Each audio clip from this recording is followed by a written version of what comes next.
I'm calling to order this meeting. This is a meeting of the Committee of the Whole of the Council of the District of Columbia. It's an additional meeting, meaning that it's not a regularly scheduled meeting of the Committee of the Whole. This meeting will be followed by a regular meeting, the regular monthly meeting of the council. Our regular Tuesday meeting, our regular November meeting. Today is Tuesday, November 4th, 2025. The time is 12:44 in the afternoon. We're in room 500, the council chambers of the Johnny Wilson Building.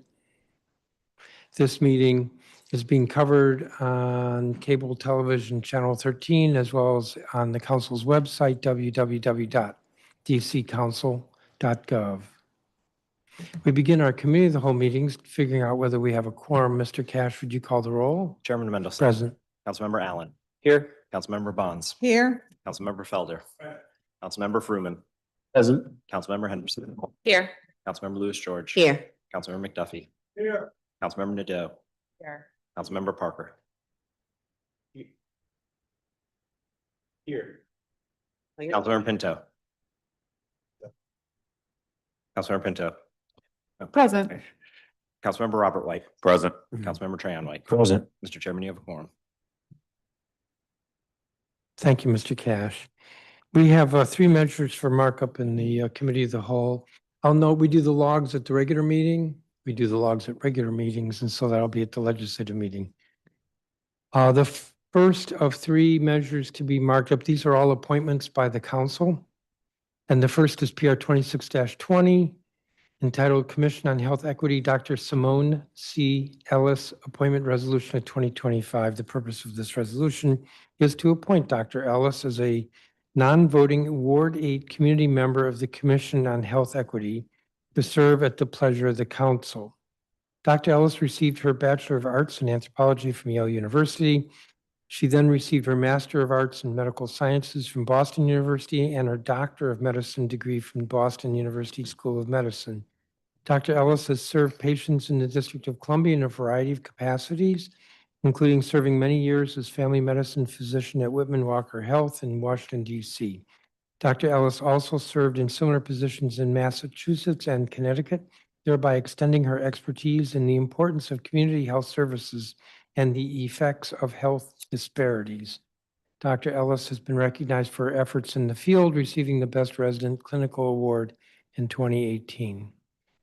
In 2016, the council approved a subtitle in the fiscal year 2017 Budget Support Act that established the Commission on Health Equity. The purpose of the commission is to examine health equity issues in the district and to advise the Department of Health, the council, and the mayor on solutions to address health equities that exist in the district.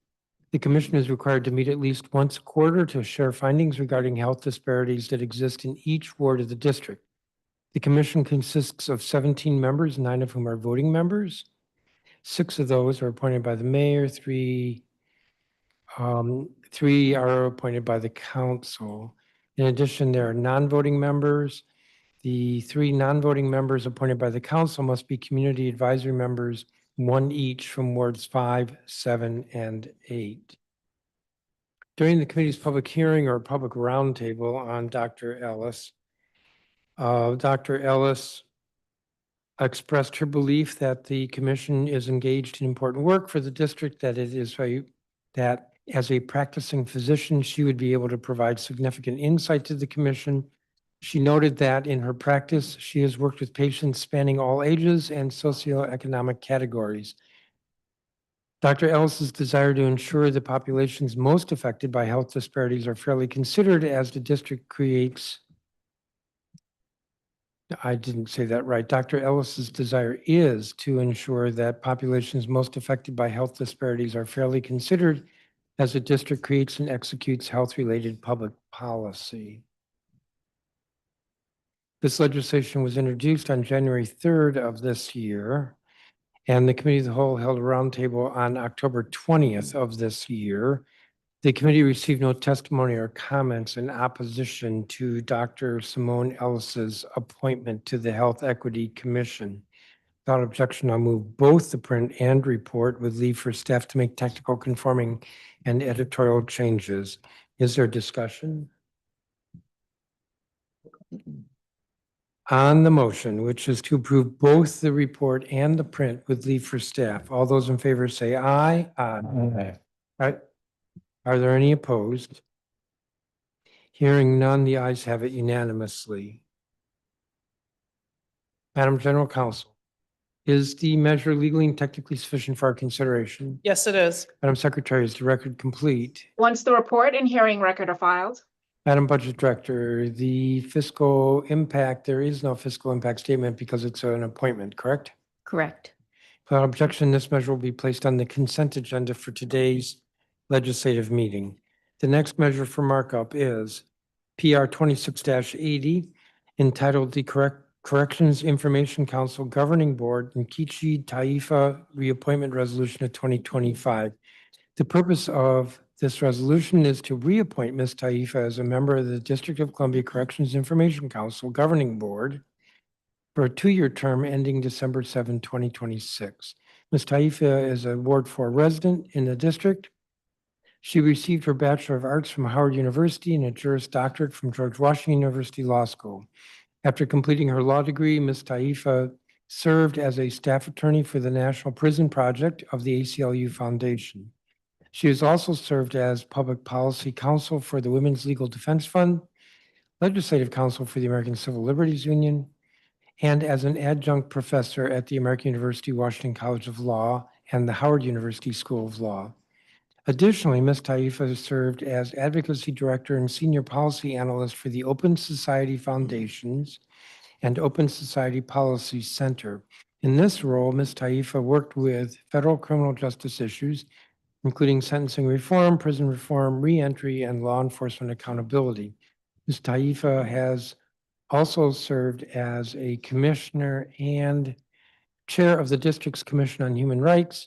Recently, Ms. Taifa started a consulting firm, the Taifa Group, which focuses on advancing justice. In addition, she founded and is convener emeritus of the Justice Roundtable, which is a coalition of advocacy groups advancing justice system reform. And she serves as a senior fellow for the Center for Justice at Columbia University. The District of Columbia Corrections Information Council was created by Congress in the 1997 National Capital Revitalization and Self-Government Improvement Act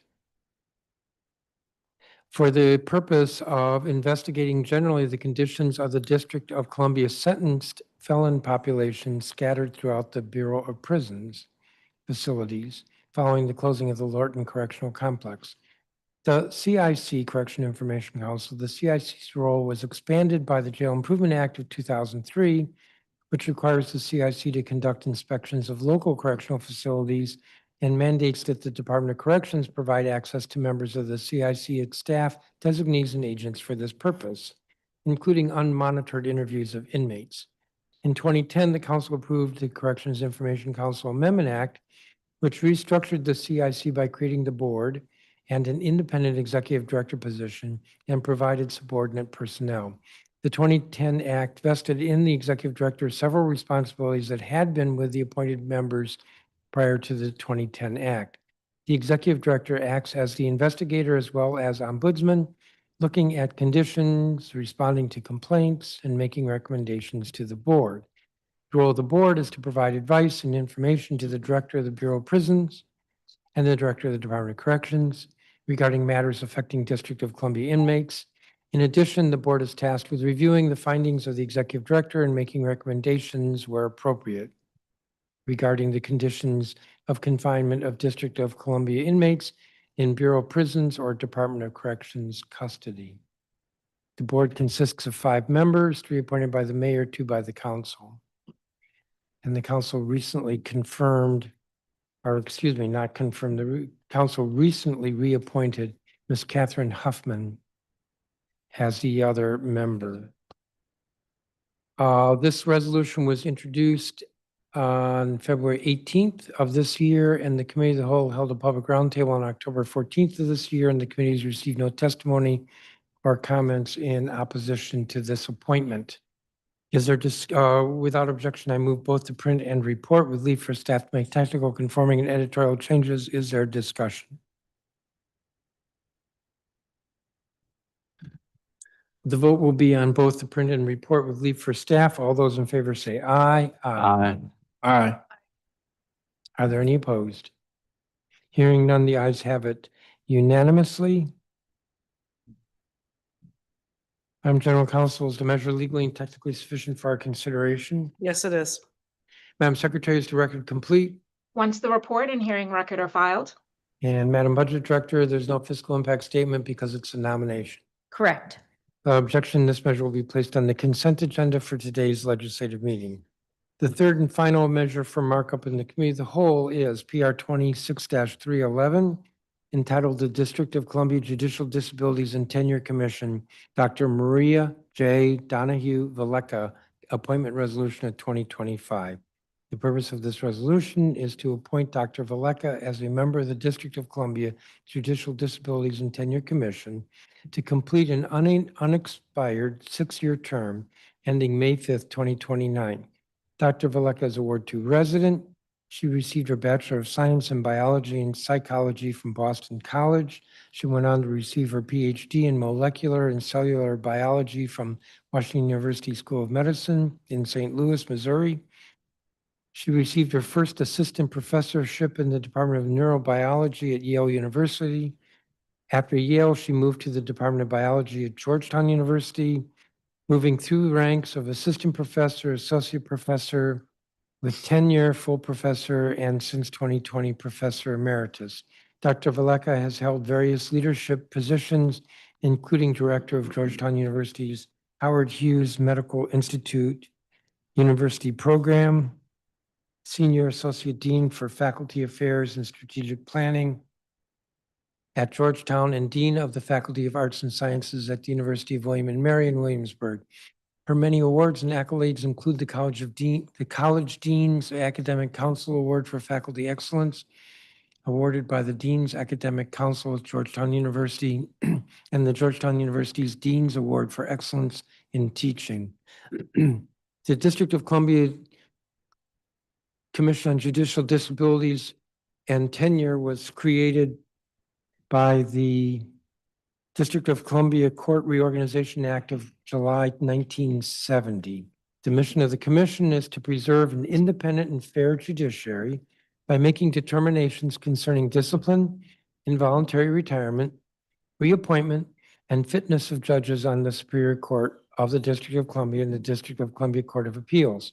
The commission has the authority to suspend a judge convicted of a felony under federal law or which would be a felony in the district. The commission may also remove a judge for willful misconduct in office, for willful and persistent failure to perform judicial duties, and for conduct prejudicial to the administration of justice or conduct which brings the judicial office into disrepute. The commission also has the authority to retire a judge involuntarily if the commission determines that the judge suffers from a mental or physical disability which is or is likely to become permanent and which prevents or seriously interferes with the proper performance of duties. In addition, the commission may, under appropriate circumstances, publicly censure or reprimand a judge. The commission consists of 7 members, 1 appointed by the president, 2 appointed by the mayor, 1 member appointed by the council, who must be a non-lawyer, 1 appointed by the chief judge of the U.S. District Court, and 2 members appointed by the Board of Governors of the DC Bar. As a clinician with a background in neuroscience and psychology, Dr. Valeka's perspective will add value to and depth to the commission, especially with regard to issues involving the mental health of judges. This resolution was introduced on September 22nd, 2025, and the Committee of the Whole held a public roundtable on October 20th, 2025, and the committees received no testimony or comments in opposition to this appointment. Without objection, I move both the print and report with leave for staff to make technical, conforming, and editorial changes. Is there discussion? Councilmember Pinto. Thank you, Mr. Chairman. I will be supporting Dr. Valeka's nomination today, and I wanted to take this opportunity to uplift this important agency that's not always getting the attention that it deserves. The Commission on Judicial Disabilities and Tenure, as we refer to it as CJDT, is an independent agency which is partially funded by local district dollars, whose vital services include the review of complaints regarding judicial conduct, reviews of judicial fitness, and the reappointments for associate judges and the appointments of reappointments for senior judges at the DC Superior Court and the DC Court of Appeals. A part of ensuring and maintaining our public safety in DC requires that our courts be fully benched with qualified judges.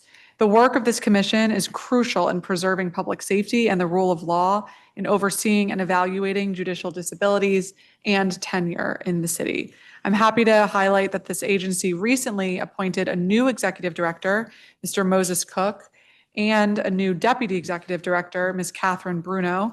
And by filling the existing commission vacancies with this nomination, the agency will be in a good position to continue its essential work that is important both locally and federally that we continue to support. Thank you, Mr. Chairman. Thank you. Any other council members wish to speak? The vote will be on both the print and report with leave for staff to make technical conforming and editorial changes. All those in favor say aye. Aye. Aye. Are there any opposed? Hearing none, the ayes have it unanimously. Madam General Counsel, is the measure legally and technically sufficient for our consideration? Yes, it is. Madam Secretary, is the record complete? Once the report and hearing record are filed, And Madam Budget Director, there is no fiscal impact because it's a nomination or an appointment. Correct. Without objection, this measure will be placed on the consent agenda for today's legislative meeting. We have no measures reported out of other committees. We have no other business. We will start the legislative meeting in 5 minutes. The time is 1 p.m. exactly, and this meeting's adjourned.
I am calling to order this meeting. This is a regular meeting of the Council of the District of Columbia.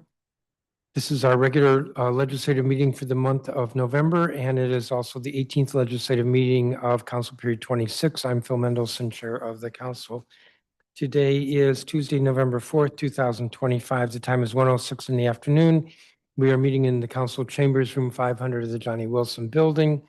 This meeting is being broadcast on cable television channel 13. It is also available on the council website, www.dccouncil.gov.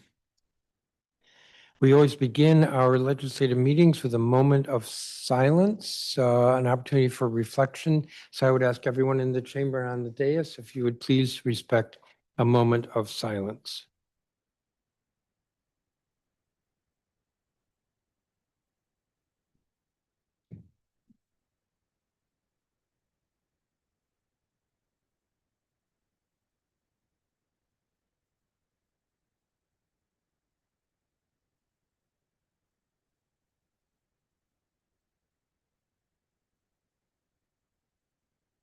Madam Secretary, would you please call the roll? Councilmember Allen, Here. Councilmember Bonds. Here. Councilmember Felder, Present. Councilmember Freeman, Present. Councilmember Henderson, Here. Councilmember Louis George. Here. Councilmember McDuffie, Here. Chairman Mendelson, Present. Councilmember Nadeau. Here. Councilmember Parker, Here. Councilmember Pinto, Present. Councilmember Robert White, Present. and Councilmember Trayon White. Present.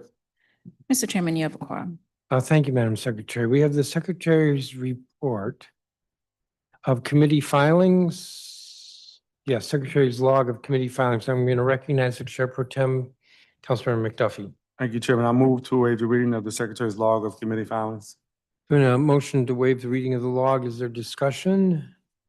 On the motion, all those in favor say aye. Aye. Are there any opposed? The ayes have it unanimously.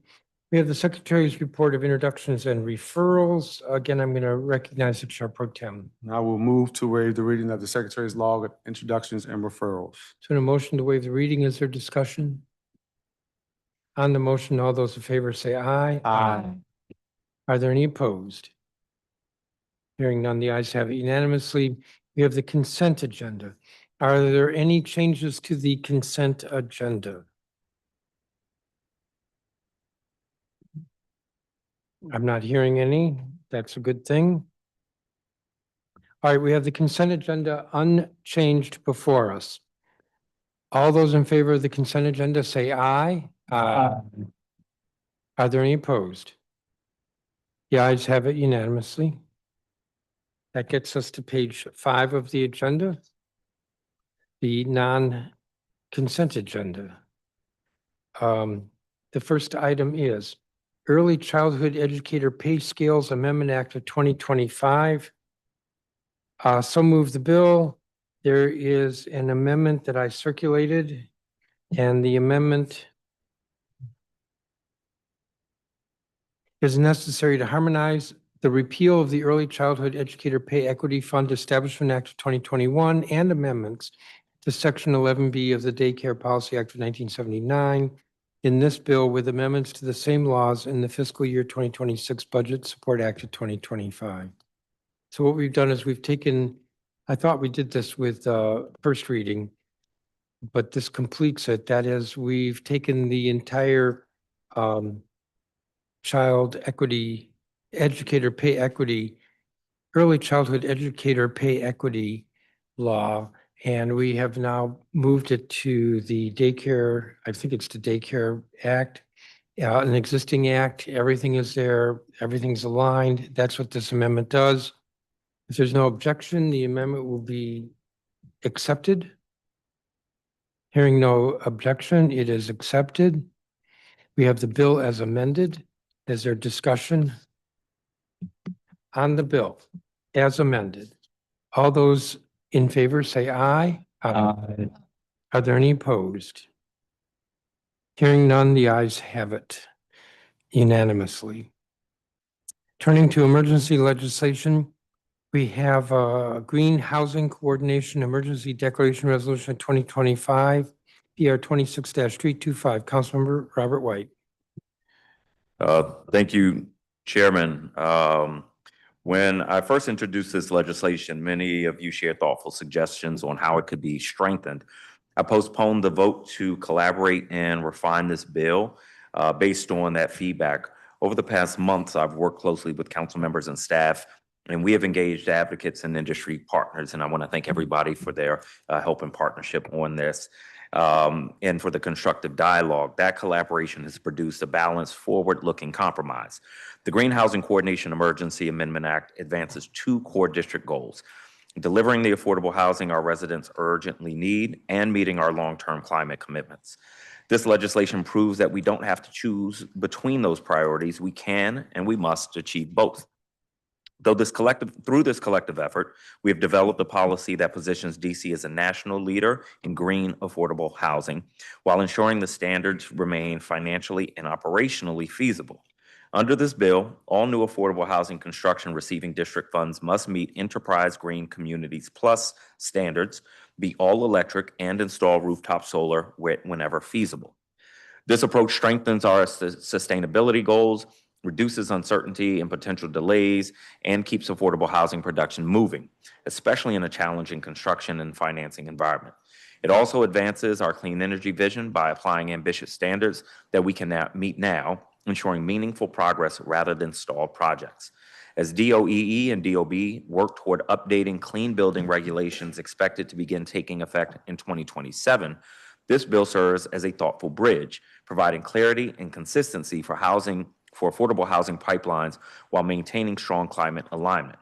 We must move this bill now so DCHA can issue bonds to begin renovations on 19 public housing complexes, which are scheduled to start next month. Some colleagues were concerned that the developers might still have to go to the GBAC to fulfill this board's solar requirements, but DOEE and DOB and GBAC members say this isn't the case. This bill gives them the flexibility they need. This is a measured, practical, and climate-forward solution that strengthens our commitments and protects the residents who rely on affordable housing. It reflects the values of this council: collaboration, innovation, and delivering results for DC families.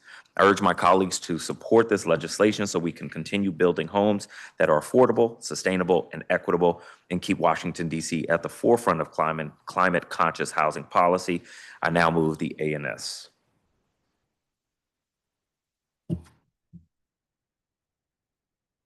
Mr. White, I blinked for a second. You moved the declaration. The amendment would be to the underlying bill. We have the declaration before us. Is there discussion?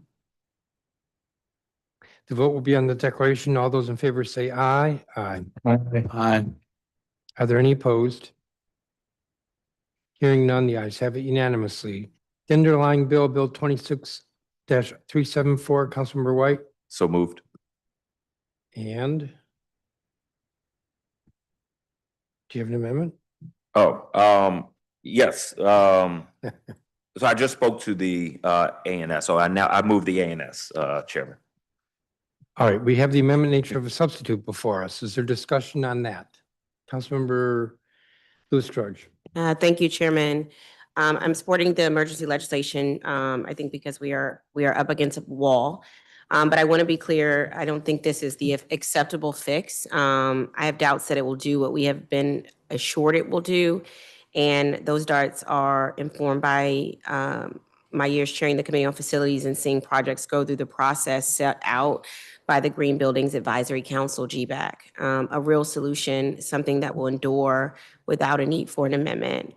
We need quality housing for our people, which means we need a predictable environment for investors who fund its buildings. And we need legislation that will do this and not a sort of a temporary fix that kicks the can down the road. Standards are written in regulations for a reason, and they are flexible and need updating regularly. And I think that's not how we legislate. We legislate for the framework those regulations can be built on. This emergency mandates the new construction adhere to the Enterprise Green Community criteria, which is a malleable third-party standard that will be revised within the coming year. But this standard is already required in DHCD's regulations when they are soliciting applications through the QAP. Those requirements are regulatory and they are meant to change as the needs of the district change. But today we're amending a law and that's problematic because it means we'll be back here amending it as soon as the regulation change very, very soon. I think fortunately, this is not the end of the conversation. I would have liked for us to make changes to the ANS today. But my commitment is between now and the next legislative meeting to work collaboratively with some of my colleagues and some of the stakeholders I've been having conversation with who agree with me that we need to introduce an emergency bill and some accompanying permanent legislation that fixes the problem long-term and protect our residents. And so I look forward to working with you all on that legislation. Thank you, Chairman. Thank you, Councilmember Lewis George. Further on the amendment nature of a substitute, Councilmember Henderson. Thank you, Mr. Chairman. I want to ask a couple of questions just for the purposes of having it on the record. I know we discussed it at the breakfast, but that's not a recorded meeting. So Councilmember White, we talked a little bit about this, but my understanding was that one of the reasons that we wanted to advance this was to ensure that some of our affordable housing producers avoided delays of GBAC reviews for particular exemptions. The ANS adds a new requirement for adding renewable energy systems when half or more of the roof is being replaced for residential projects. For the projects that I guess we're advancing this emergency for, are there any of those projects that would need to still go to the GBAC for this exemption, or were they consulted to make sure that they are able to move forward? Thank you for that question, Councilmember Henderson. We did consult DOEE, DOB, and GBAC, who all agree that projects should not need to go before, or these roof projects should not need to go before GBAC because this language gives them the flexibility they need. Okay. Now, I guess my next question is, what is our timeline on the permanent? Because what it sounds like is we're going to do an emergency today that's broad, then a permanent that's narrow at some point in the future. Councilmember Lewis George alluded to an emergency, I guess in December, that could be different than today. We've got some changing rules here that I don't think is good for anyone involved. And so as the chair of the Housing Committee, what are you envisioning as the timeline here in terms of next steps? Timeline is ASAP, but there are a lot of folks who have thoughts on this, which is good. And then it will change again in 2027. So we're going to get the permanent done as quickly as possible. But even then, it's only going to be good for a short amount of time before the standards change again. But the goal here is to get the projects as energy efficient as possible between now and 2027. So we're going to try to leave no gap. Okay.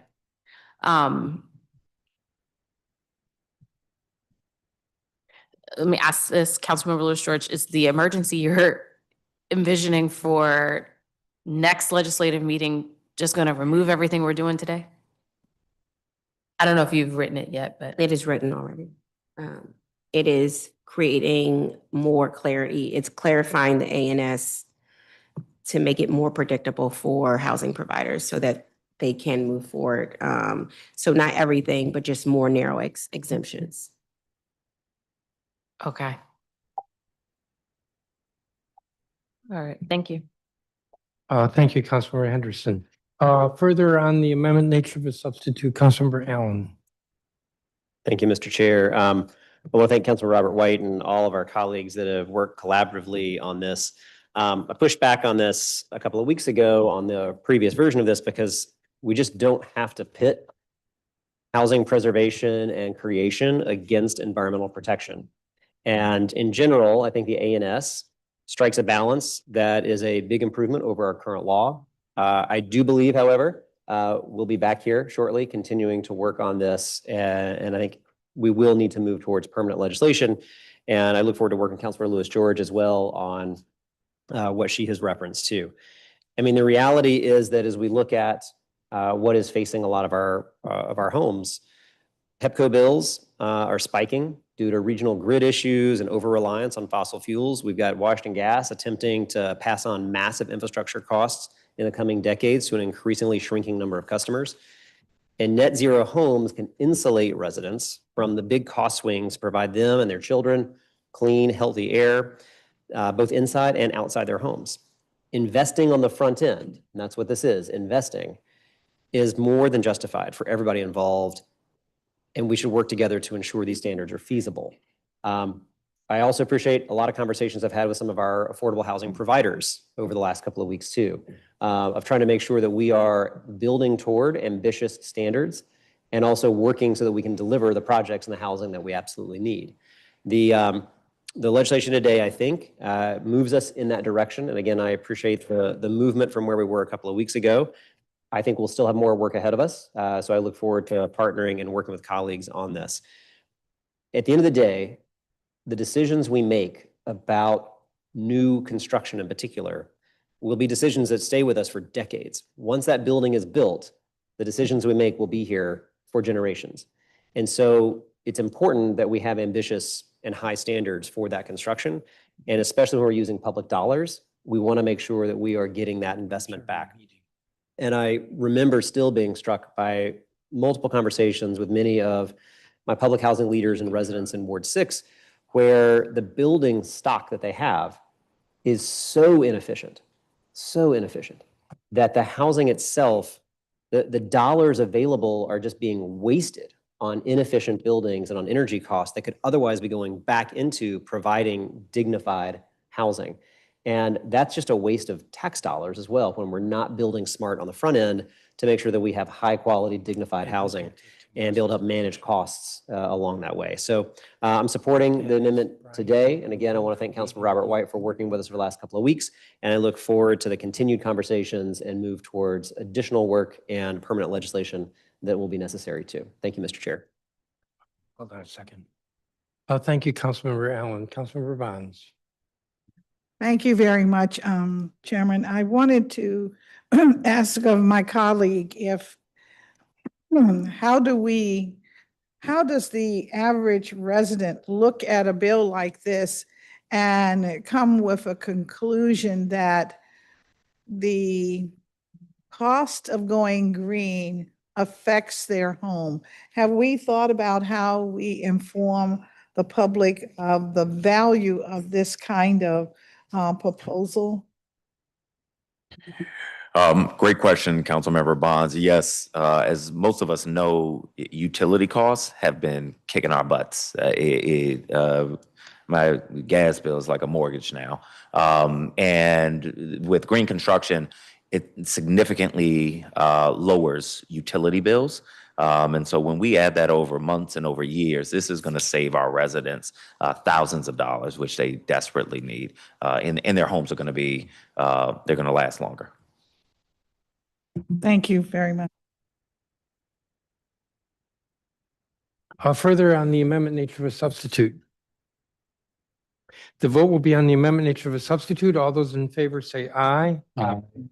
Aye. Opposed?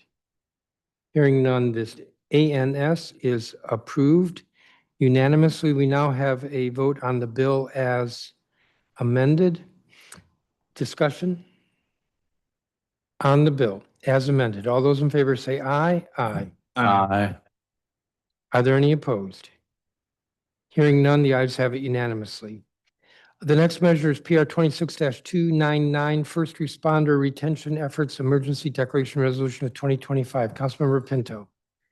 Thank you, Mr. Chairman. I would like to move to postpone this measure until the next legislative meeting. All right, there's a motion to postpone until next legislative meeting. Discussion on the motion to postpone. All those in favor say aye. Aye. Are there any opposed? The ayes have it unanimously. The next measure is Juvenile Curfew Second Emergency Declaration Resolution of 2025. Councilmember Pinto. Thank you, Mr. Chairman. Today, I'm moving the Juvenile Curfew Second Emergency Amendment Act of 2025. This summer, the council passed emergency legislation, which gave MPD and the executive the authority to extend the curfew to 17-year-olds, start the curfew hours at 11 p.m. instead of midnight on weekends, and create specific juvenile curfew zones. Late in the spring and early summer, there were several instances of large gatherings of young people. Especially, we saw this at the Wharf, Navy Yard, U Street, and other places that resulted in assaults, injury, and robberies. And just last weekend, unfortunately, we again saw chaos break out after a large group of young people gathered in the Navy Yard on Halloween night. Fights broke out and hundreds of officers were dispatched and 5 arrests were made. This weekend was yet another reminder of how important it is that we both invest in spaces and opportunities for all of our kids, and that we empower the MPD chief to declare designated juvenile curfew zones when we have intel of planned fights. We understand that the vast majority of kids in our city are engaging in productive and safe activities. When the emergency legislation first went into place, it provided MPD a preventative tool that allowed them to prevent violence from happening in the first place. Throughout the 90-day period where this emergency was in place, MPD declared these designated curfew zones 7 times, and there were 0 violations and 0 arrests. That's exactly how we want this tool to be used. Since the emergency legislation has expired on October 5th, however, there have already been several instances over the last month of these large gatherings, some of which have resulted in fights or injury. We've seen this in Navy Yard, Gallery Place, Rhode Island Avenue, and elsewhere with these concerning incidents. According to MPD, these types of gatherings have become increasingly predictable, with young people passing out flyers physically and online, indicating that there will be a large gathering, sometimes referred to as a takeover of a specific place. Without this legislative mechanism, MPD has been unable to be as proactive as they were before, which puts a serious strain on already limited MPD resources. Last Thursday, my committee held a roundtable to hear from the public and on MPD and the Deputy Mayor for Public Safety and Justice about how the emergency went in practice over the 90 days that it was in place. It was extremely valuable to hear from many different perspectives, including from several young people themselves who came to testify. One of the main themes that I heard in that hearing is that we need to do more as a city to invest in spaces for our young people to be where they feel and are safe. And I completely agree. That's why I introduced a bill earlier this year called the Expanding Community Access to Safe and Clean Recreational Space of 2025, which would require DPR and DCPS to expand community access to schools and recreational facilities in every ward on evenings and weekends outside of their normal hours, coupled with needed janitorial and security staffing, which was feedback that we heard from our schools and our rec centers. This bill is currently with the Facilities Committee, and I'm so glad to hear that the committee will be holding a hearing on this bill on December 3rd. Thank you very much. While we continue to pursue efforts to ensure that all of our young people have the resources that they need and that they deserve in our city, MPD also must have this tool in their toolbox when it comes to preventing instances of large gatherings of our young people so that we can keep them and our communities safe. Mr. Chairman, I move the emergency declaration. Thank you, Councilmember. We have the declaration before us. Councilmember Trayon White. Yes, I have a question, Chairman. During the hearing, I believe that both the chief of police and deputy mayor of public safety said the original legislation they did not agree with. What is different in this piece of legislation that they agree with, or where did you land with this piece? I'm sorry, they said that they didn't agree with the legislation? Yes. So the chief and the deputy mayor are both supportive of this legislation. And are urging the council to pass it. It's the same language that we passed in the summer. So it is 8 p.m. As early as 8 p.m., the chief would be authorized to declare one of these zones for a specific area. has to be 8 or more young people gathering without supervision. And then the 11 PM curfew would be consistent. Right now, it's 11 PM on weekdays, but 12 PM on weekends. And so this would just make it 11 PM consistently throughout the week. So that's the same language we did this summer, and it's the language that I'm moving today, and the chief and the deputy mayor are both supportive, and the mayor. Okay, thank you for that clarity. Also, there was some proposals from students at UDC. It was very different versions of a bill that ties into this. Did any of this get incorporated into this legislation at all? The suggestions? So I think there are a lot of great suggestions at the hearing by you and by our young people and others. As you know, for an emergency bill, we can't have any costs associated. So a lot of those investments we're going to have to do through another vehicle. I mentioned my bill that's in the facilities committee right now that expands access to rec spaces on nights and weekends. I hope we can get that bill passed and funded. And I'll continue to support other measures to support activities for our young people throughout the city. Some of those do have costs though, and so can't be associated with this emergency.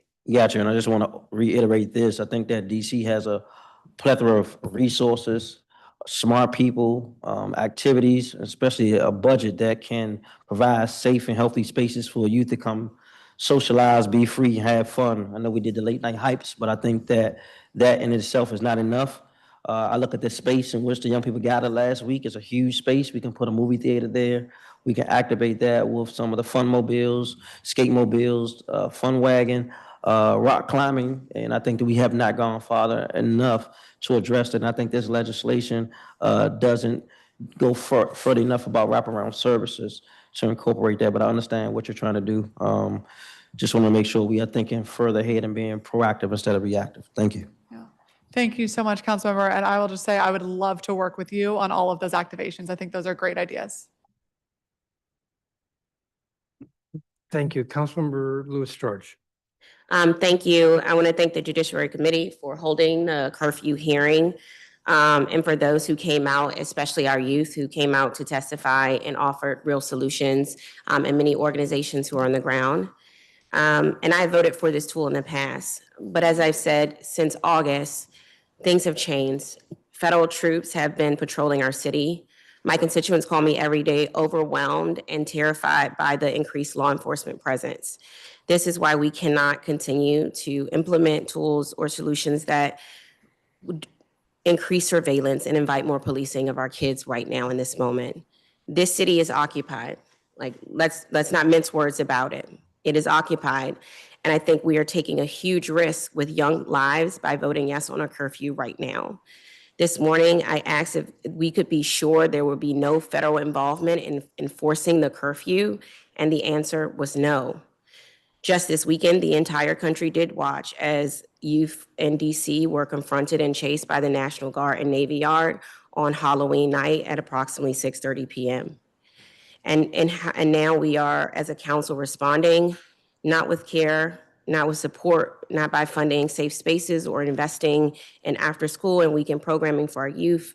We are instead expanding the youth curfew, creating more opportunity for our children to face the heavy hand of federal forces wearing military fatigues on our streets. And with this response, I think we are making a statement that we will fund our enforcement mechanisms while continuing to make budget decisions that punish our kids for existing in public, especially kids with few safe places to go. I just don't understand right now why would we create more opportunity for federal and law enforcement to target our communities when we don't even know the extent of their cooperation right now with the Metropolitan Police Department. What I fear the most is the devastating impact if one of our young people is harmed or killed by one of these unlawful federal agencies during an enforcement effort. We have no power or oversight. I cannot tell my young people nor their families that they will be safe and that I, as a council member, can do anything about it. And we expose ourselves as a district, in addition to that, to litigation. We owe our kids real safety by investing in their lives, their homes, their education, their families. And I know every council member believes that on this dais. And everyone has introduced legislation and funding and have done things and will continue to do things. I believe all of us believe that. But what I am fearful of is what we have seen on the ground, which is racial profiling that our young people are facing, especially our young Black and brown youth, and are experiencing every day, being targeted while traveling to and from school, on their way from sports practices, coming back from visits to aunts, uncles, and grandparents. And I think we owe ourselves in this moment to make a decision on whether we can do what we can do to protect them. And I don't think expanding power right now is what we should be doing in our purview to protect them. So I will be voting no, and I thank you. Councilmember Parker. Thank you, Mr. Chairman. The merits of the underlying bill notwithstanding, I just want to reiterate that we need a youth agenda. Like, we keep saying the same things. Young people don't have places to go. Young people don't have sufficient mental health resources.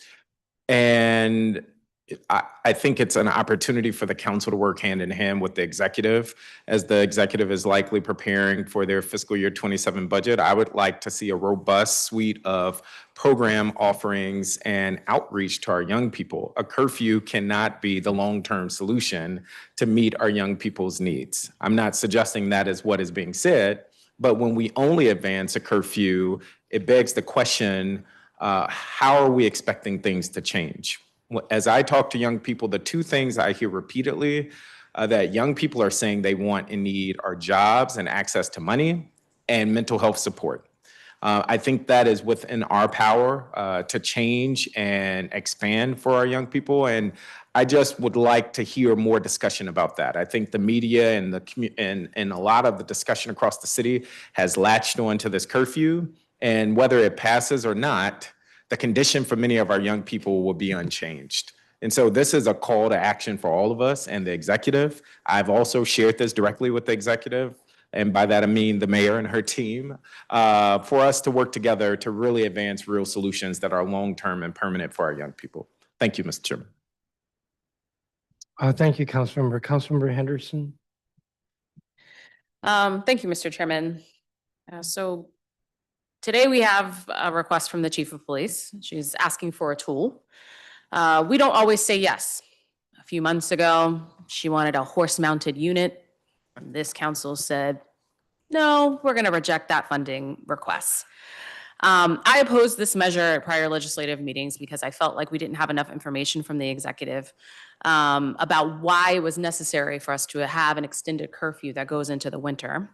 I also felt that successive emergencies by this council, because we act so often on an emergency basis, locked the public out of the ability to participate in the process and the ability for us to actually build a record in terms of why this was needed and what happened over the summer. But then the totality of the evidence of what's been happening in community, as well as the Judiciary Committee's recent hearing on this matter, I will be supporting this legislation today. Yes, through back channels with community organizations, we were able to successfully thwart one of these so-called teen takeovers a couple of weeks ago. But in some ways, it has become a little bit like whack-a-mole.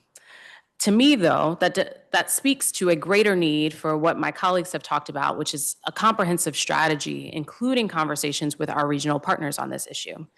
Even though the District of Columbia is the one that's on the national news, our neighbors in PG County and in Arlington and others are having this similar issue with their teens.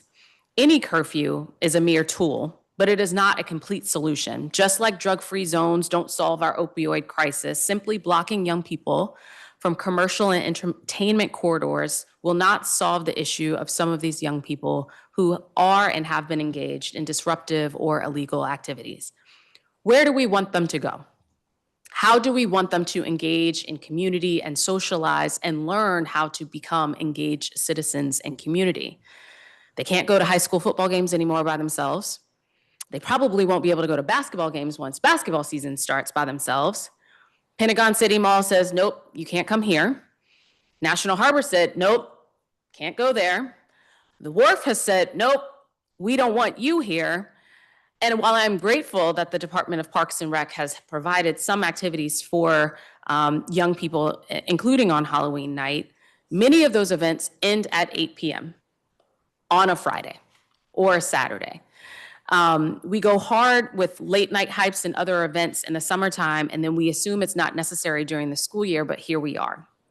At the hearing last week, I heard young people say that they were looking for an outlet.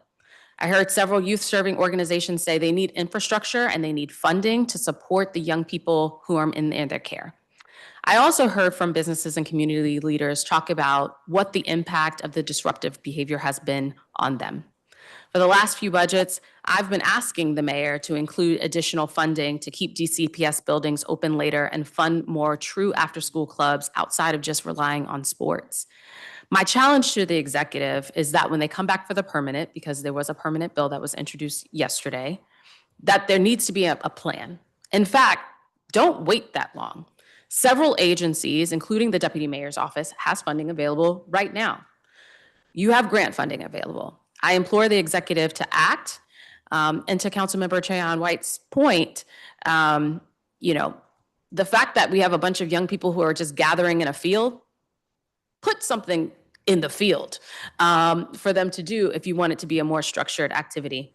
But the curfew is just a tool. It's not the solution, and I'm sure it won't solve all of our particular issues here. It will be more like whack-a-mole if there isn't a strategy, but I certainly don't anticipate or expect that MPD should be the only one solving this problem. Thank you. Thank you, Councilmember. Councilmember Robert White. Thank you, Chairman. I want to speak to directly to the people of DC, the people who call DC home. We have a real problem on our hands. Our neighbors, our local businesses, and our youth deserve, in response to that problem, actions that will work. No one wants to live in a hotspot of crime and chaotic crowds. We also don't want to see dangerous teen gatherings as an appropriate venue for our youth. Not only is the safety of our community at stake, so is the safety of youth who are being targeted based on what they look like. With National Guard troops from red states harassing our neighbors, the Trump administration is taking a performative approach that we should not, as a council, replicate. I cannot, in good conscience, sell false hope that this action today will lead to much needed change. The proposal in front of us promises safety, but the mayor just imposed a curfew under existing authority. So we don't need new legislation to address something that we already have the power to do. And worse, this proposal would establish in even later hours than what's legally allowed today. So this won't address either the issues, events, or the press coverage that has alarmed us. And let's be honest about the racial impact of this proposal. Officers are stopping Black youth at metro stations while white teens walk past them. All of us have seen these videos. Racial profiling of our youth does not build trust. In fact, it leads them to be less likely to engage with us, and it breeds resentment. That will be our problem tomorrow. I know what it's like to be a young Black teen targeted. That happened when I went to Go-Go's when I was young and growing up here. It doesn't make you want to follow the rules. It makes you pull away. It makes you resent authority and social norms, not follow them. We should not punish conduct. We should punish conduct, not presence. A blanket curfew diverts officers to stop and release encounters instead of focusing on the small number of people causing harm. We cannot lose our focus and simply punish everyone for the actions of a few. I'm voting no on this proposal because it will not make us safer. It's the easier political maneuver, but it just does not work, and it is more of the same. I would vote for a curfew if it was applied equally across the board to everyone. Also, if it included the following: precision policing on violent actors and organizers of dangerous meetups. If it created late night safe spaces and hotspots, gyms and rec centers with mentors with relatable experience that encourage teens to engage. If it launched a universal mentorship program available to every student, which I've been working to get more support for. If it created a joint building trades union apprenticeship program with DC public schools so that these students understood that we heard them when they say they want to make money. If it expanded mental health availability to employ the master's in social work graduates from the UDC tuition-free program I created. 1 more minute. Without objection. Thank you. Moreover, curfews don't solve the problem. We have decades of data, including from our own Department of Justice, showing that curfews don't reduce juvenile crime. The Department of Justice found that past juvenile curfews in DC were, quote, not effective at reducing total juvenile arrests. It just shifted the issue elsewhere. In short, curfews shift the problem, they don't solve it. Chief Smith herself told us that incidents just move to different neighborhoods or earlier hours. We're changing where and when things happen, but not why they happen. We have a real problem on our hands that call for real safety solutions. This is not a real safety solution. It is telling people we're going to take an action. It is making them hope they're going to feel safer. But at the end of the day, it will not address the underlying issue, but it will make it worse. So I responsibly cannot vote for it. Thank you, Chairman. Thank you, Councilmember. I'm looking to see if anyone else wants to be recognized. Councilmember McDuffie? Thank you, Chairman. I want to thank Councilman Pinto for holding a roundtable last week and for all the thoughtful deliberation and debate that we're having today and have had on this issue for some weeks and months. At last Thursday's roundtable at the Judiciary Committee, we heard directly from young people and community members who are living the realities behind this conversation that we're having on this policy. And frankly, it's their voices that have stayed with me. Specifically, the voices of people like Joanna Hardy of Guns Down Friday, and a young person from Ward 8 named Rashad, who shared that he's lost 7 friends to gun violence in the last several months. And those friends were between the ages of 11 years old and 18 years old. 7 friends. He spoke about his negative interactions with the police in Navy Yard after curfew over the summer. However, because he sometimes has difficulty just getting home safely himself from school at night, he doesn't see the curfew as altogether a bad idea. But he knows it's just not going to guarantee his safety or the safety of his friends.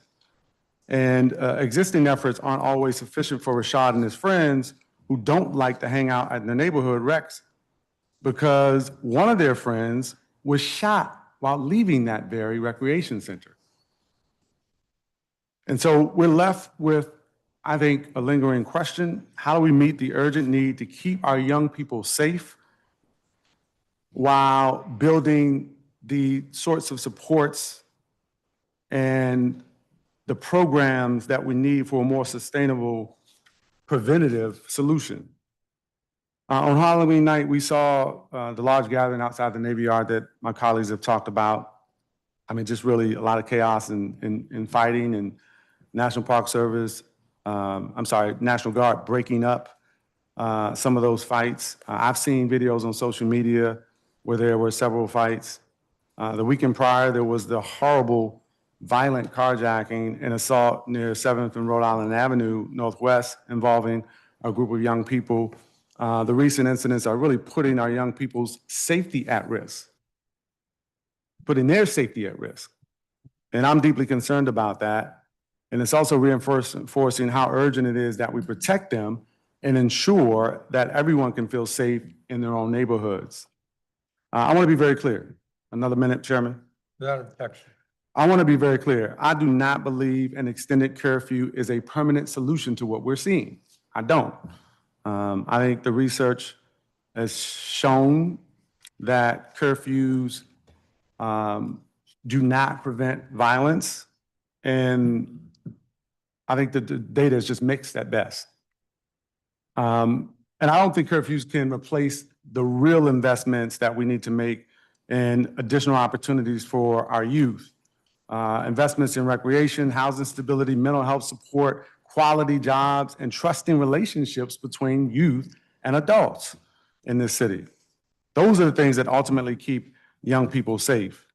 And I want to commend the important work that we're seeing from a host of agencies across the District of Columbia. I know one of the notable events that kept being mentioned throughout the hearing and in other places is DPR's summer late night hike, as well as the Office of Neighborhood Safety and Engagement's violence intervention efforts.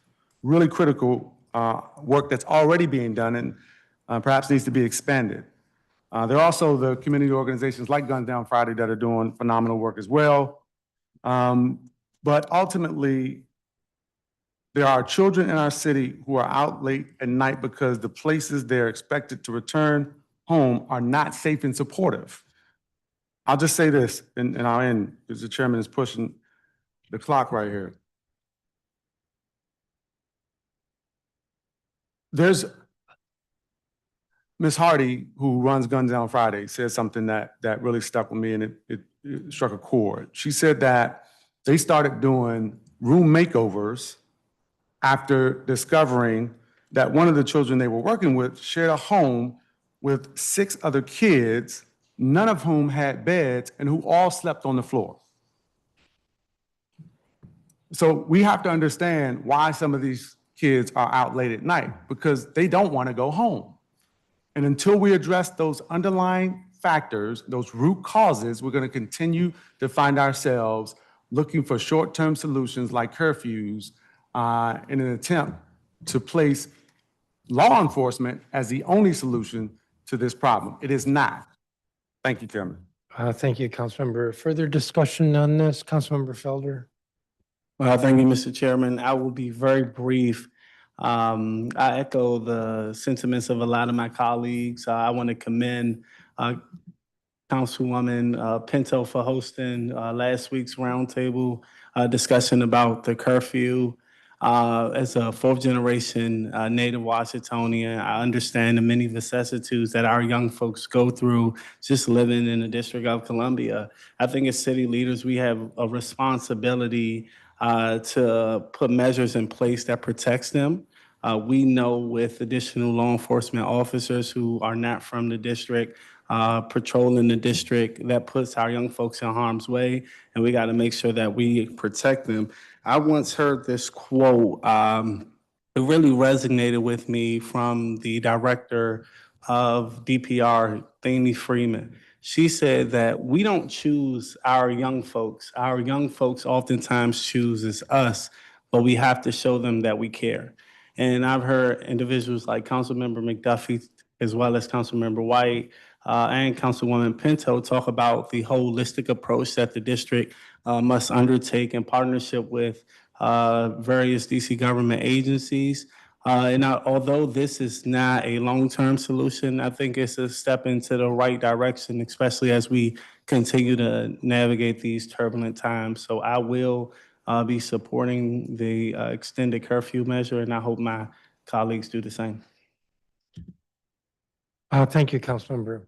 If there's no further discussion, the vote is on the declaration. All those in favor of the declaration say aye. Aye. Are there any opposed? No. No. Mr. Chairman, can you please record me as no? Chairman, please record me as voting no. Same. I heard somebody say same. Yeah. The ayes have it. Madam Secretary, you'll record Councilmembers Louis George, Robert White, Tran White, and Nadeau as voting no. And it meets to 2/3. So we have the underlying bill, Bill 26-459. Councilmember Pinto, So moved, Mr. Chairman. discussion. Councilmember Pinto, I had a question for you. I should have brought this up earlier, but I only just now focused on it. The more, what do we call it? The extension of the curfew. There are 2 provisions in here, one allowing the mayor to have this extended curfew for 4 days, and the other, the chief of police to have an extended curfew for 4 days. They both say, except as provided in subsection E. And for the chief, it says, the chief may extend the duration of the designation of an extended juvenile curfew hours zone by 30 days. But for the mayor, it says, may extend the time period provided that each such extension of the time period shall not exceed 30 days. So the literal reading of that is that it could be 4 days and then extended to 30 and then extended to 30 and then extended again to 30. Would you be opposed if it was the mayor's language regarding the mayor was similar to that as the chief? Such as that the mayor's order is extending once the time period, provided that such extension shall not exceed 30 days. So we want to, our expectation is that this will almost always be declared by the chief, as we saw over the period of 90 days the emergency was in place for, it was only declared by the chief. I think it is also important, as we have reviewed this language thoroughly with OGC, to ensure that it mirrors the language of the temp and the last emergency as we go to congressional review. I would be very nervous about making, all due respect, on the fly change, because it could undermine that consistency that we're going for. So happy to have a larger conversation about that authority, as we are going to be considering this again at a hearing on December 4th. But for today, I would ask and recommend that we stick with the language that we have, that has been vetted, that's gone through OGC, that maintains consistency with the temp, so that we don't have any confusions and issues that we need to come back for to amend this yet again in 2 weeks. So I'd ask you to hold that idea for next time. Well, I'm not quite getting the argument of it having been vetted by general counsel, because the parallel provisions are not parallel. The chief gets to renew it once for 30 days, or excuse me, to extend it once for 30 days. The mayor gets to extend it repeatedly for 30 days. I'll hold off on it today, but the temporary, assuming the temporary is approved, I'll probably come back with this amendment on the temporary at second reading. I think that, this extended curfew, I think makes sense in limited circumstances. I don't think it's at all comparable, but I'll just remind everyone how we did not like the possibility that the emergency that we experienced back in August, not the mayor's, was one that we were afraid was going to get renewed. So I think that it should only be renewable once, or excuse me, extended only once for 30 days and then has to start over. But I'll come back on second reading for the temporary. Okay, understood, and happy to work with you on that. And I'll just add to that point about extensions, how important it is that we in DC continue to locally handle our public safety challenges, which is another thing that we're doing today, and what is our responsibility and what we are best suited to do locally to ensure that we are safe in DC. Further discussion on the bill. The vote will, Councilmember Bonds. Mr. Chairman, I believe that we just voted on the declaration, correct? Correct. Okay, and in the declaration, we spoke to this nuance that you're now speaking to, right? And the nuance being that the chief's declaration may be for a period of time, but the mayor may have to continue to make a 30-day in the event of, let's say, extreme situations. So I don't see there being a question about whether or not we need to make both provisions the same. I think the authorities would be different. The police chief's authority would be on a regular basis, but in the event there is an emergency situation in the city, I would imagine that that would have to be declared by the mayor. So I'm kind of asking a question about that. Well, I don't see this referenced at all in the declaration. Okay. And I think that we have been saying that this more restrictive curfew would only be for 4 days. Well, actually, there's language that allows it to be extended beyond 4 days. In the And- event of a real emergency, yes. That's how it would usually be used, I would think. Well, that's not the language. I'll also just note that the mayor's authority that she used this weekend to declare an emergency, she only has that authority for 15 days, which is why it is limited and used in a limited fashion, which is another reason why I think this tool we're moving is important. Yes.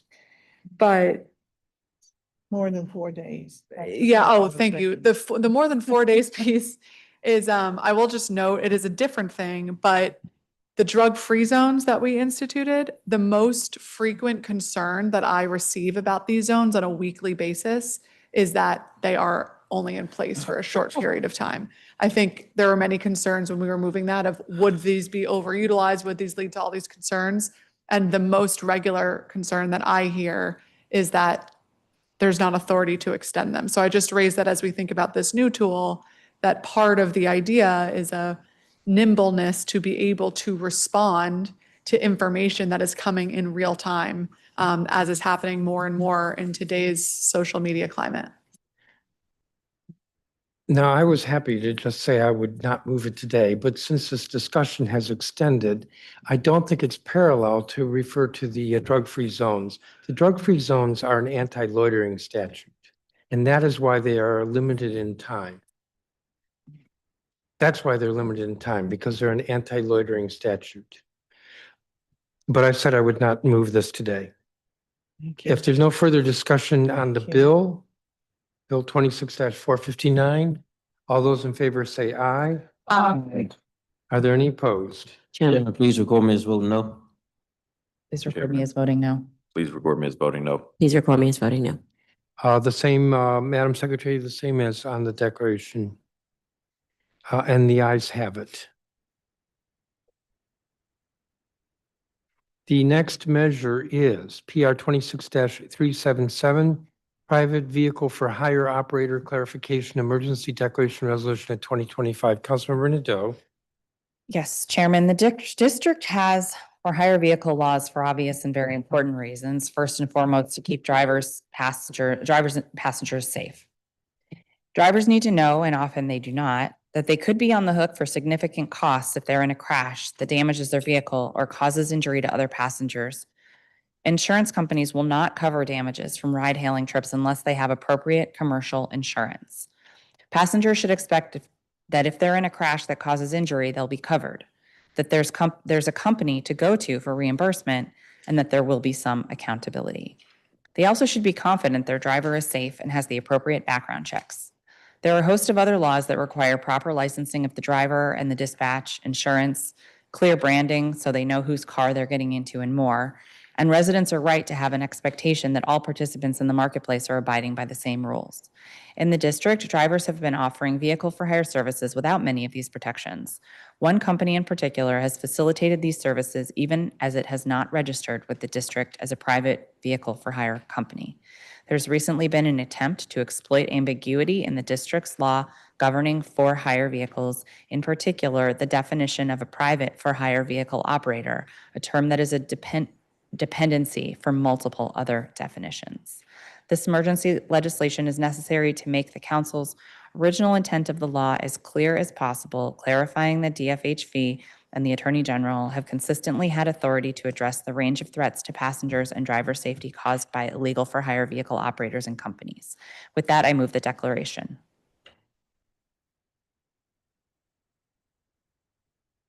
With that, I move the declaration. Thank you, Councilmember. Is there discussion on the declaration? The vote will be on the declaration, PR 26-377. All those in favor say aye. Aye. Are there any opposed? The ayes have it unanimously. The underlying bill, Bill 26-455, Councilmember Nadeau. So moved. Discussion, Mr. Chairman, Councilmember Henderson. I just want to ask a couple of questions for the record, if possible, as a way to sort of elevate or amplify for folks. So Councilmember Nadeau, my understanding in terms of the change that had been tried by the company, let's say, for instance, I am in I use the app to get a driver, and that driver is to get into an accident that I'm now hurt. Who would I go to for recourse? Or even if it's not an accident, what if there was something harmful that happened while I was in that driver's vehicle, who do I complain Like an to? assault or the observance of a driver being inebriated, for example, Any of those things. there's no one to go to. I'm sorry. There's no one to go to. Right.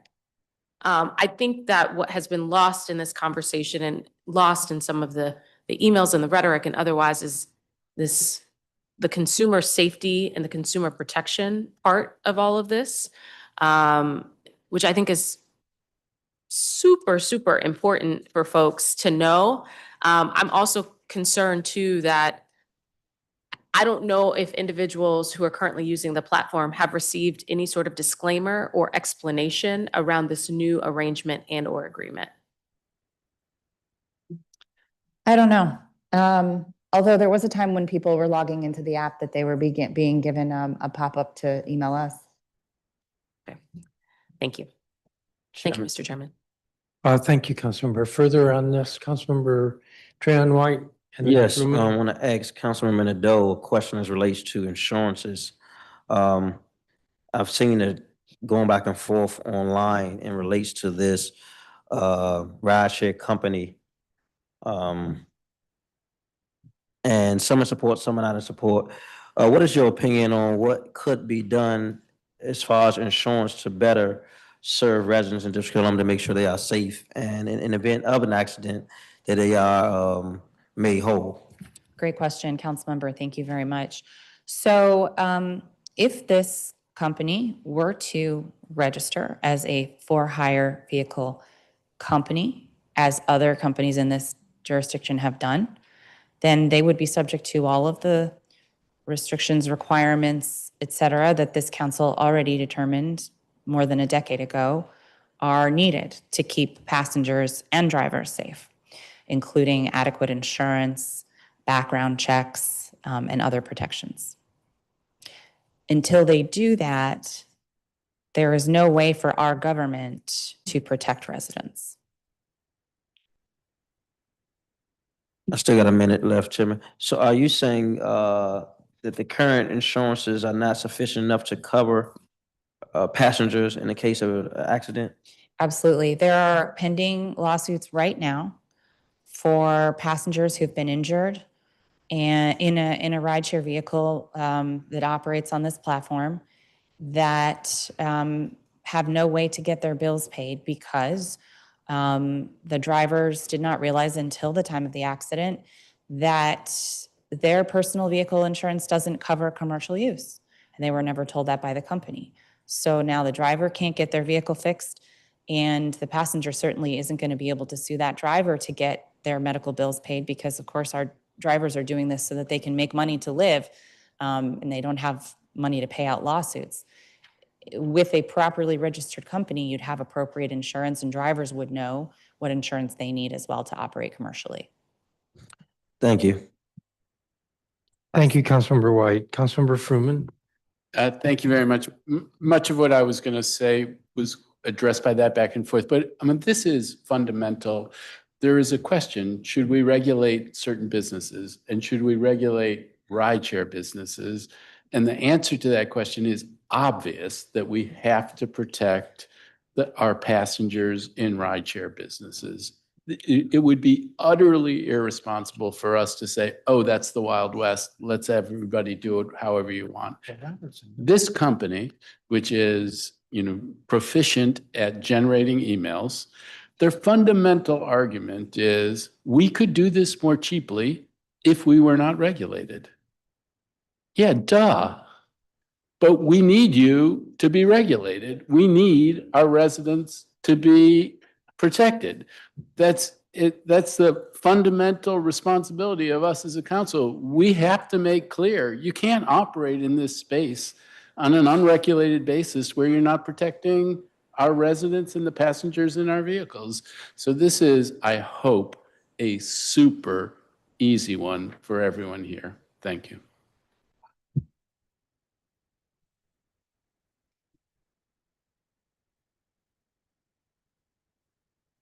So moved, Mr. Chairman.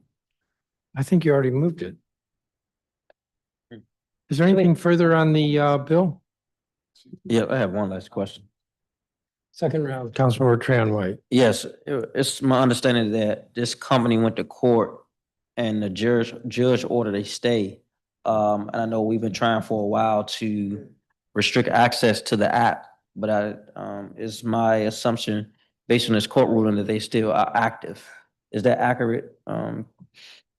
They are still active under the stay, not because the judge disagreed with us, but because the judge believed that there was enough ambiguity in the law on this particular point that it warranted the ability to appeal. Therefore, today we shall eliminate that ambiguity. Amen.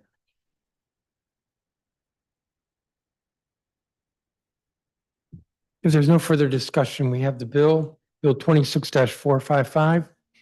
All those in favor say aye. Aye. Are there any opposed? The ayes have it unanimously.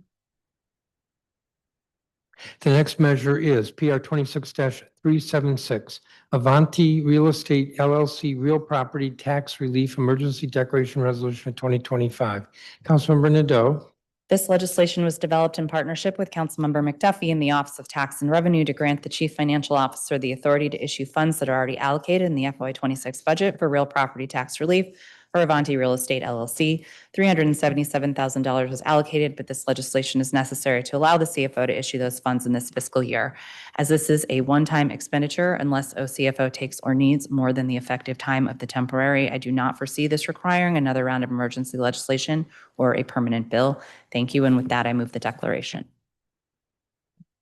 Thank you, Councilmember. We have the declaration before us. Is there discussion? On the declaration, all those in favor say aye. Aye. Are there any opposed? The ayes have it unanimously. On the underlying bill, Bill 26-453, Councilmember Nadeau. So moved. Discussion? On the bill, all those in favor say aye. Aye. Are there any opposed? Hearing none, the ayes have it unanimously. The next measure is PR 26-375, Food and Friends Property Tax Exemption Emergency Declaration Resolution of 2025. I think everyone on, so moved. I think everyone on the dais is familiar with Food and Friends, the good work that they do. They have been so good at serving the city that they actually have become a player in the region. And it's great that they are doing this out of the district. They have been exempt, benefiting from a categorical tax exemption on the real property for years, maybe even almost 2 decades. But there's some concern that that may now be at issue given some communications with the Office of Tax and Revenue. So to maintain the status quo, this declaration and the underlying bill will maintain the tax exemption, which is for, if I remember correctly, 97% of the value of the real property. There's no fiscal impact to this because, as I said, it's maintaining the status quo. So with that, I move the declaration. Is there discussion? Councilmember Parker? Thank you, Mr. Chairman. I'm glad to team up with you to advance this measure today.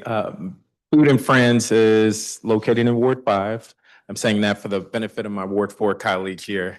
And they do very important work. And I just want to underscore that without us taking this measure today, Food and Friends won't be able to operate. And I think the vital work that they do across the region, but especially here in the district, making sure that folks have food on the table, ensuring that folks not only have food, but nutritious, balanced meals is critically important. And I think this is really important for us to advance today. So thank you, Mr. Chairman. Thank you, Councilmember Parker. Further on the declaration? Chairman. Councilmember Mr. Chair. Henderson? Mr. Chairman, I asked this in the breakfast, but I want to ask for the benefit of the record because I don't think you mentioned it in your comments. So Food and Friends had a tax exemption starting in 2006. I believe what we have before us is the exact same exemption that started then with the 97.3. 97% of the property being tax exempt. Did the exemption expire? Now you know the answer to that. I do, but again, the breakfast is not on the record, so I'm trying to. It was a good breakfast, too. The, I kind of touched on this, that the Office of Tax and Revenue, through some recent correspondence, has caused some nervousness that they might revoke the exemption. I think that has to do with the fact that Food and Friends has grown, which we applaud, to a more of a regional provider. And the categorical exemption applies to businesses who do, I want to say their primary charitable work is the district. Because there's a question about that, we're moving this legislation to maintain the tax exempt status exactly as it's been. Now, there'll be a permanent bill. The 100% of the property, I think, is worthy of being tax exempt, but the 3% was because there was a billboard that no longer exists, and we didn't want a fiscal impact to this bill. And if we were to wait, then there's possible that we would have a disagreement with the chief financial officer or the OCFO, because miraculously these things get included in the revenue estimates, even though the revenue estimates are not that granular. That's more of an answer than I think you were expecting. No, but I think that that's definitely helpful. And I would just say for the record, I'm a strong supporter of Food and Friends. I'll take this opportunity to give a little PSA. They always need volunteers, not just during Thanksgiving. So I've gone, I think colleagues have gone. And yeah, I'll be supporting this today, but I thought we should say why we were doing a tax exemption that already exists. Thank you. Thank you. Councilmember Tran White. Yes, real quick, Chairman, I just want to send in support of this tax exemption, even though it's located in Ward 5. We're trying to bring it to Ward 8. No, just joking. I was able to partner with them to deliver food in Ward 8, and I just think the work that they're doing is admirable and needed during this time of the food uncertainty that's happening across the district. And so I think that this is what we should be using our power to help our organizations like this that's in the business of service, especially the residents that need us the most. So I'm happy to support this today. Thank you. Is there further discussion? The vote will be on the declaration PR 26-375. All those in favor say aye. Aye. Are there any opposed? Hearing none, the ayes have it unanimously. I move the underlying bill, Bill 26-451. Is there discussion? On the bill, all those in favor say aye. Aye. Are there any opposed? Hearing none, the ayes have it unanimously. The next measure is PR 26-380, DC Income and Franchise Tax Conformity and Revision Emergency Declaration Resolution of 2025. So moved. This legislation would decouple 13 provisions in the DC tax code from the federal tax code. And on July 4th of this year, President Trump signed HR 1, which we refer to as OB3 Act.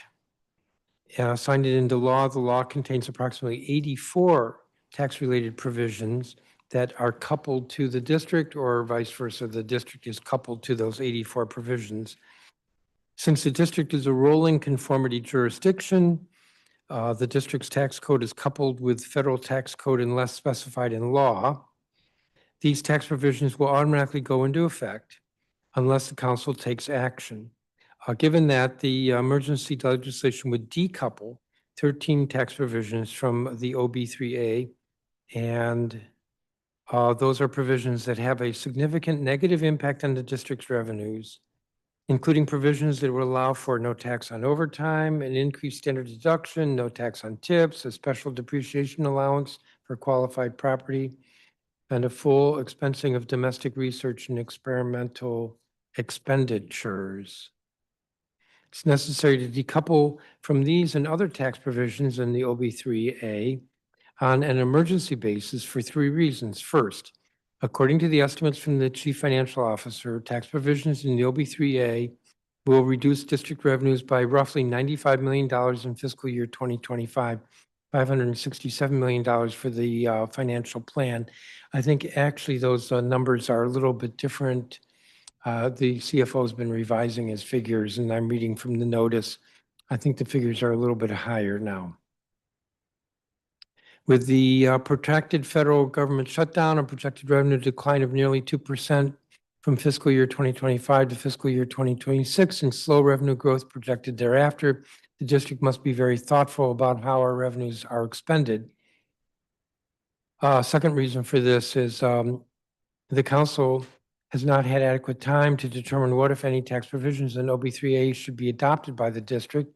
Moving this legislation on an emergency basis will give the council more time to thoughtfully analyze and consider the various tax provisions of the OB3A.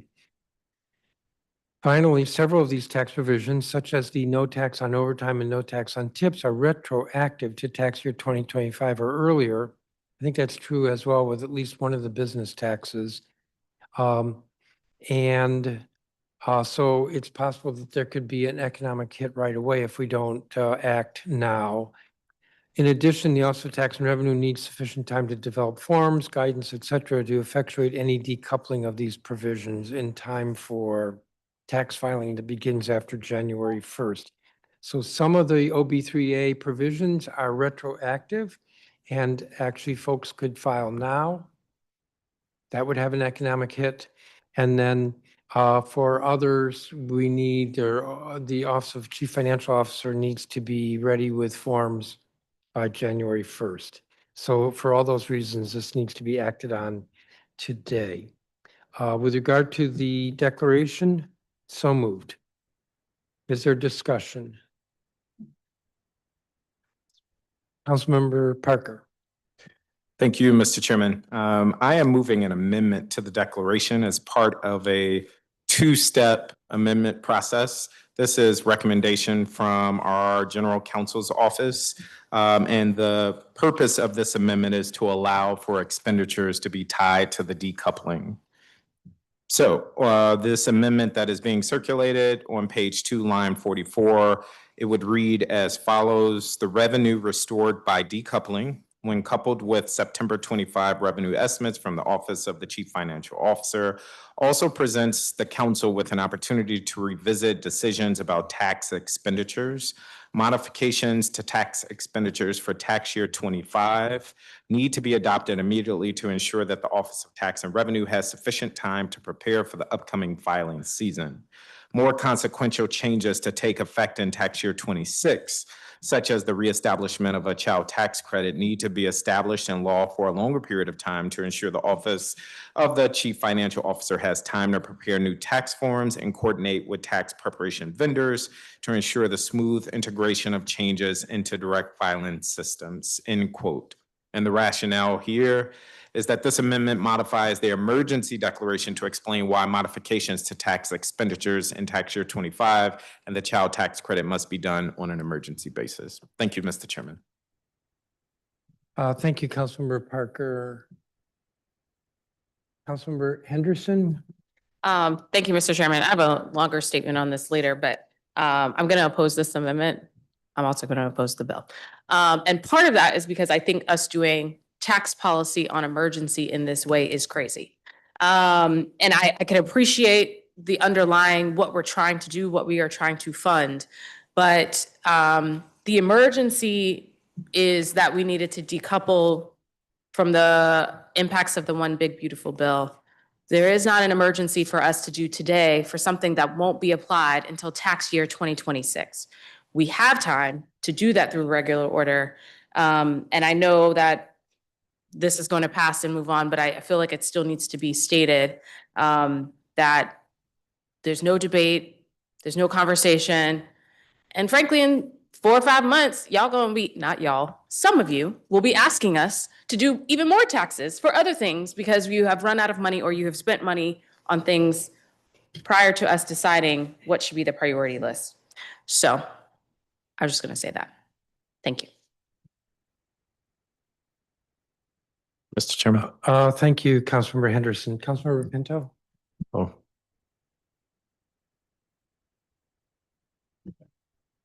Never mind. Mr. Chairman. Second round, Councilmember? Yes, just for the record, I wanted to clarify two important points. We are amending on an emergency basis the underlying emergency regarding taxes, but also there is an amendment I look forward to move with 9 of my colleagues, and 2 of the matters do impact tax year 2025. And so I think that's important to distinguish for the record. Thank you. I echo 100% the remarks of Councilmember Henderson. And I am going to save remarks with regard to the amendment to the bill for when that amendment comes to us rather than now. But consistent with not supporting that amendment, I will not be voting for this amendment. Further discussion? Councilmember Robert White? Thank you, Chairman. I'm proud to co-introduce this amendment with council members Parker, Fruman, Nadeau, and Pinto. Look, folks are watching every single day the system work for some people and not work for others. And for those of us fighting for the folks that it's not working for, every time we start talking about process and timing, folks are like, that's why we keep losing, right?